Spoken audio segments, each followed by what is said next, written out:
life. They put a rope around my neck and they threw the other end over the tree. And I kept crying and hollering, I haven't done anything. But before they could hang me up, a voice said, take this boy back. He had nothing to do with any killing or raping. I looked up to heaven and I said, Lord, have mercy.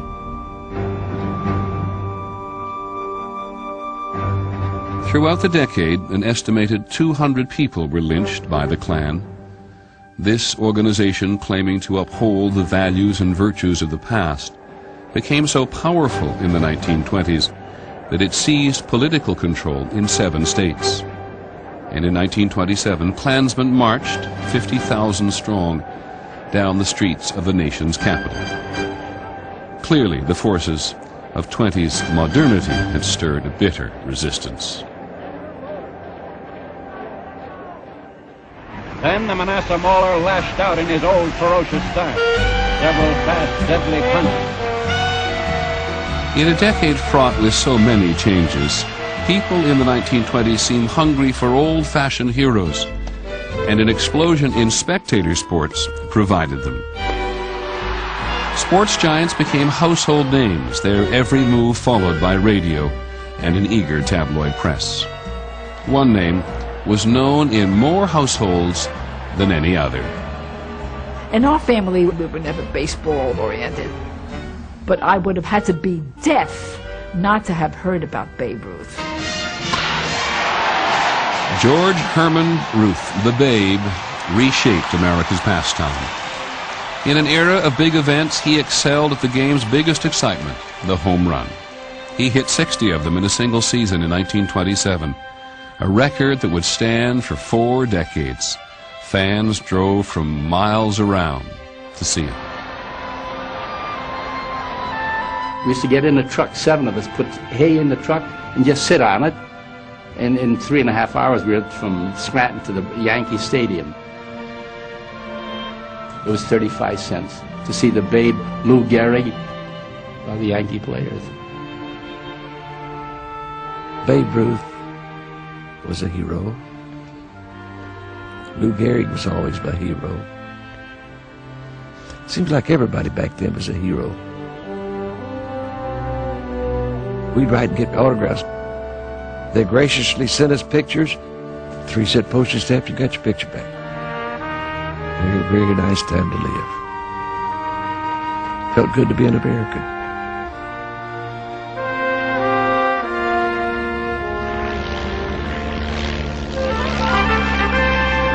The public's fascination with flying in the 1920s seemed fitting for a time when even gravity couldn't hold down progress, and when every boundary seemed just waiting to be broken. Once I got up about 1,000 feet, it was like I was home.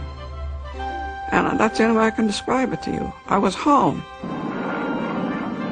I never wanted to be anyplace else. In 1927, one pilot would put aviation and himself on every front page in the world. On a misty May morning outside New York City, a plane called the Spirit of St. Louis was ready to take off for Paris. No one had ever flown solo across the Atlantic before.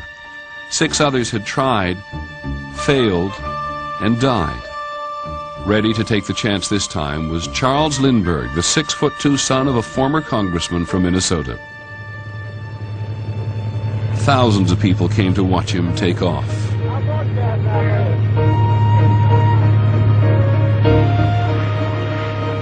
Once he was out of sight, it seemed as if all America held its breath. In Yankee Stadium, they had 3 minutes of silence, praying for him. Everybody in the country was praying for him. Flying the fuel-heavy single-engine plane was a battle against weather, hunger, and fatigue. For the entire 33.5-hour flight, the Western world wondered about the fate of that tiny plane somewhere over the vast Atlantic.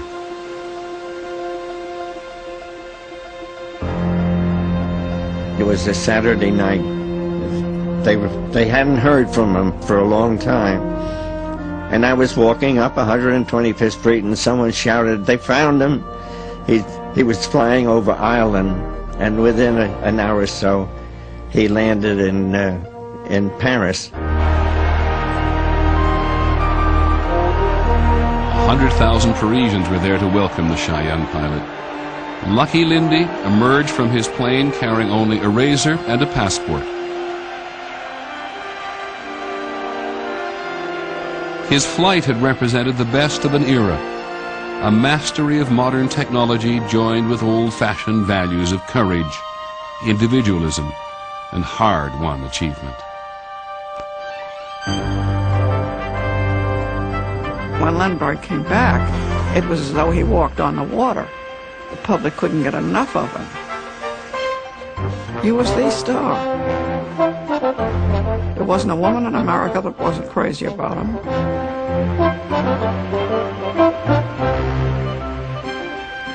He was a hero.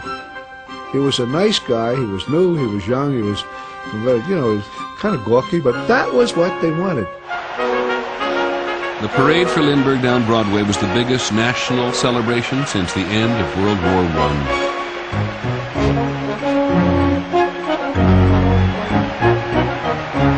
Everybody became Lindbergh. They became the person that he was and represented. It was great. It made a big impression on me. It was very exciting for all of us because we realized that a young man could do great things.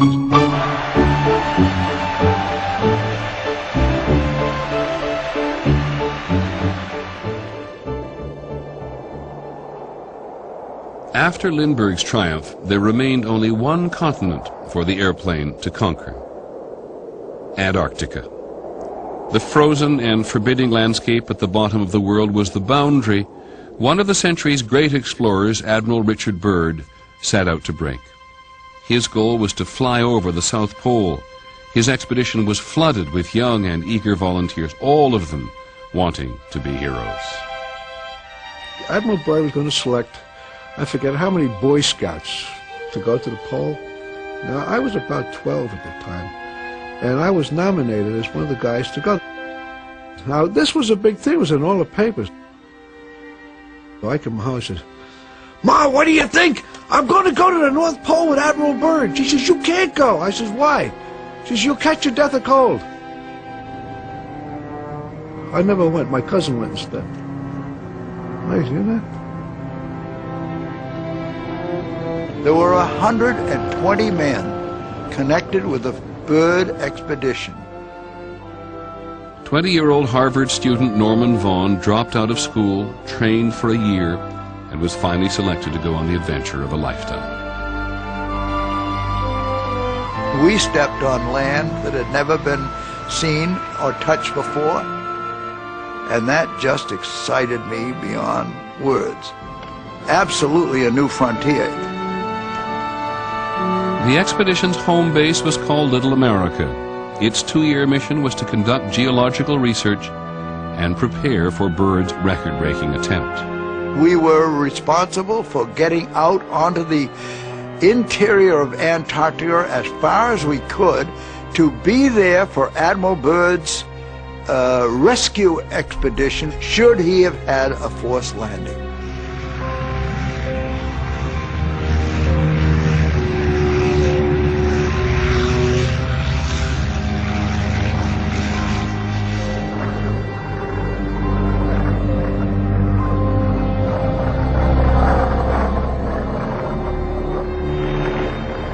Just after midnight on November the 29th, 1929, Admiral Byrd's aircraft flew 500 feet above the geographic South Pole.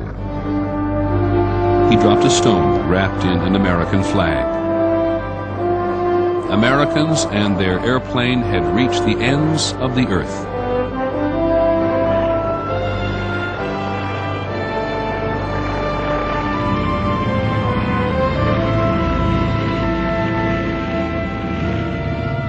By the end of the 1920s, anything seemed possible.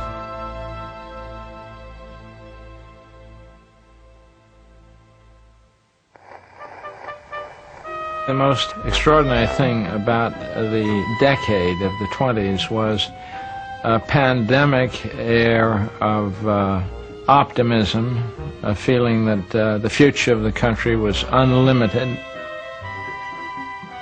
One of the great jazz songs of the day was Blue Skies, only but blue skies do I see.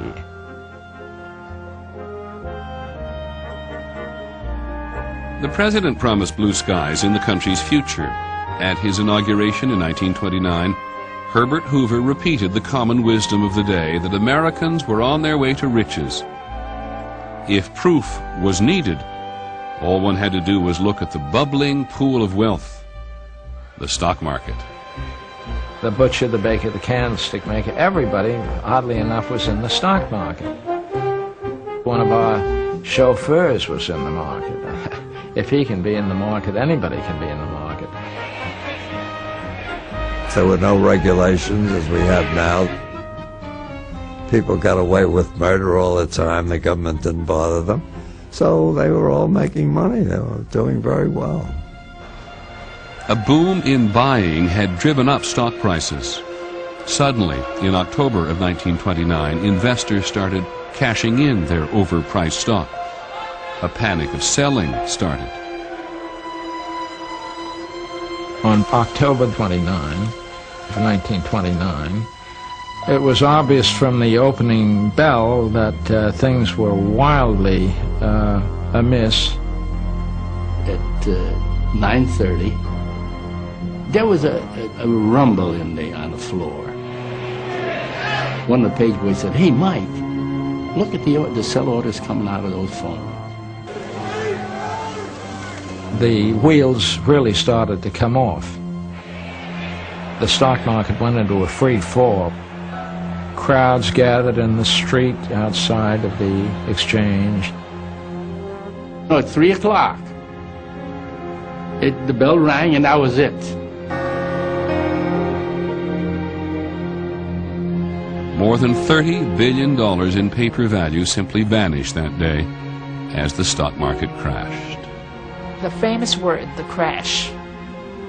Overnight, it was like bombs fell.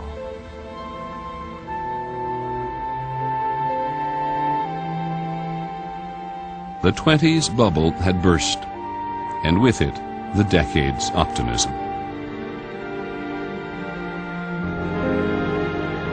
People lost every penny that they had. Nobody had any pensions. There was no Medicare, Medicaid, Social Security. If people lost their money, that was it. They were down and out. People jumped off the George Washington Bridge, which had only just then, not long ago, been built. People we knew. My father was wiped out. He never, psychologically, he never recovered. In 29, I lost $1 million. What do you do? It's the same story. Wash your face and hands and comb your hair and start all over again.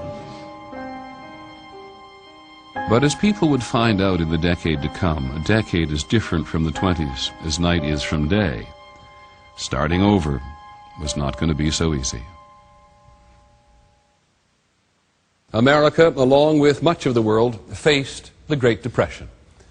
That's on the next episode of The Century, America's Time. I'm Peter Jennings. Thank you for joining us.